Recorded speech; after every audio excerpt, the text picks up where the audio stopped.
ಉಳಿಯುತ್ತದೆ. ಈ ದಿನ ಸಂಜೆ 6:30ಕ್ಕೆ ಸರಿಯಾಗಿ ವ್ಯವಹರಿಸುವುದರಿಂದ 87 ಎಕರೆಯಲ್ಲಿ ಮಕ್ಕಳ ಮನರಂಜಿಸುವಂತ ಕಾರ್ಯಕ್ರಮ ಇರುತ್ತದೆ. ಈ ದಿನ ಸಂಜೆ 6:30ಕ್ಕೆ ಉದ್ಘಾಟನೆಯಾಗಿದೆ.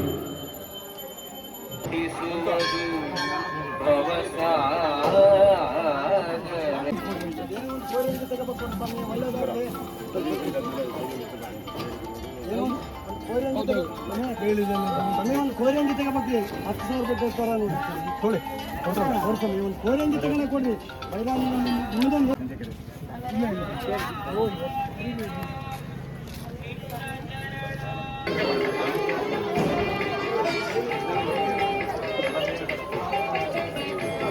ಉಳಿಯುತ್ತದೆ.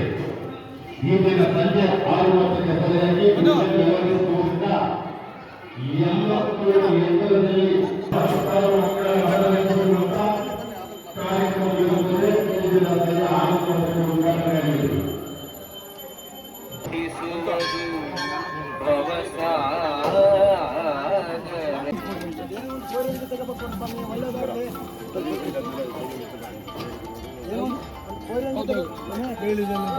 ಕೋರಿಯಂಗಿ ತಗೋಬೇಕು 10,000 ರೂಪಾಯಿ ಕೊಡ್ತಾರ ನೋಡಿ ಕೋರಿಯಂಗಿ ತಗೊಂಡೆ ಕೊಡ್ರಿ ಮುಂದೊಂದು